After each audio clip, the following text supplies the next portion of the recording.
Tuloy-tuloy pa rin ang panawagan ng mga mamamayan na bawasan ang VAT upang maibsan ang kanilang paghihirap sa nagyayangyaring krisis sa bansa. Para sa mga umaasa sa arawang kita, bawat piso ay mahalaga, lalo na sa mga manggagawang sektor na nangangailangan ng langis na siya ring patuloy ang pagtaas. Dito sa mga pamahalaan sa gobyerno natin, ay sana naman itago sa isip at puso na dinggin na. Huwag na kaming pahirapan ng sobra-sobra at talaga namang ramdam na ang kahirapan ng mga mamayan. Hindi lang sa mga isda, manapay sa buong sektor ng lipunan. Ayon sa mga apektadong sektor, ang value-added tax o VAT sa produktong petrolyo ay isa sa mga salik na nakakadagdag sa presyo ng pamasahe at iba pang mga bilihin. Yun po ang talagang realidad ngayon sa bukid namin na kumbaga saan nga kami kukuha ng pantustos ng dahil magkano lang ba ang sahod ngayon sa halimbawa sa manggagawang bukid. Ang isang tonelada po ay mayroong 450. Yung 450 ngayon ay paghahatian pa yun ng mga 20 katao.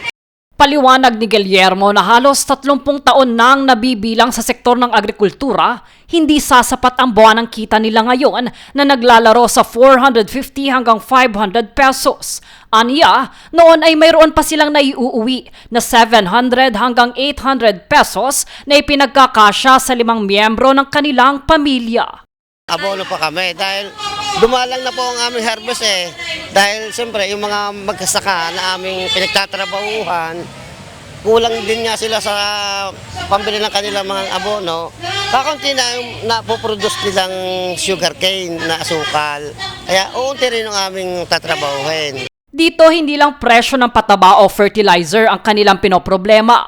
Dagdag pa na pasanin ito bilang padre de pamilya na bagamat katuwang ang kanyang may bahay sa hanap buhay ay kukulangin magmula sa pang-araw-araw na pagkain hanggang sa matrikula ng kanyang anak. Sa bahagi naman ni Batangas 1st District Representative Leandro Legarda Leviste, siya'y muling nananawagan ng pagpapababa ng VAT sa gitna ng aniyay kakulangan sa naipamahaging ayuda. Dapat nating ibaba ang VAT at ang dahilan naman na mataas ang presyo ng langis sa Pilipinas ay sa kadahilanan na wala na ngang subsidiya, pinapatungan pa ng VAT. Matatandaang tinalakay sa pagdinig sa Kongreso ang posibilidad na ibaba ang VAT mula sa 12% patungong 10%, kung saan nagpahayag ng suporta ang pamunuan ng komite at sinabing maaari itong pag-aralan. Yet we are still paying value-added tax every day. So it would be, I think, a more effective solution if we focus on tax reduction when our government has proven to be a little slow in distributing aid to the most affected sectors. Ang sagot nila, 25 billion ang titipirin. 6.7 trillion ang budget Wala pang 0.3% ang titipirin natin. Kaya dapat nating mas seryosohin ang krisis para matugunan natin ang pangangailangan ng tao. Habang hinihintay ang desisyon sa pambansang antas, ilang lokal na pamahalaan ang nagsabing kailangan ang agarang tulong para sa mga apektadong sektor. Ang VAT ay isang batas yan na pwedeng paltan ng batas din na kumbaga nasa gayong antas, mapababa naman para mga bulsa ng mga tao ay mabawasan ng karagdagang gastos na pinapatong ng lahat ng negosyo sa pamamagitan ng VAT. Dito makikita sa kasalukuyang sitwasyon kung paano ang buwis sa produktong petrolyo ay may epekto sa pamasahe at presyo ng bilihin na nararamdaman ng pamilyang Pilipino.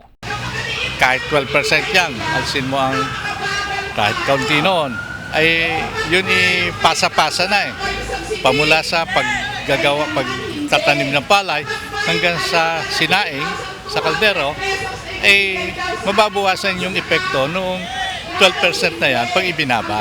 Sa kasalukuyan, 12% ang VAT na ipinapataw sa iba't ibang produkto kabilang ang langis. At anumang pagbabago rito ay maaaring makaapekto sa kabuuang gastos ng mga mamimili. Ang pamahalaan dapat makaisip na tinatawag nating sourcing of funds na pampalit diyan.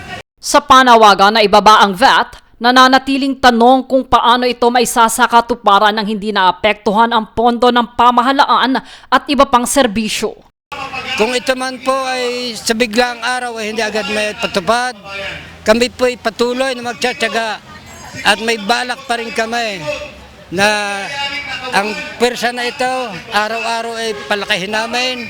Habang patuloy ang panawagan mula sa mga apektadong sektor, inaasahan ang susunod na hakbang ng Kongreso, kung saan maaaring ipasa ang panukalang pagpapababa ng VAT sa gitna ng patuloy na pagtaas ng presyo ng langis. Jade Buhoy, nag-uulat para sa Golden Nation Network.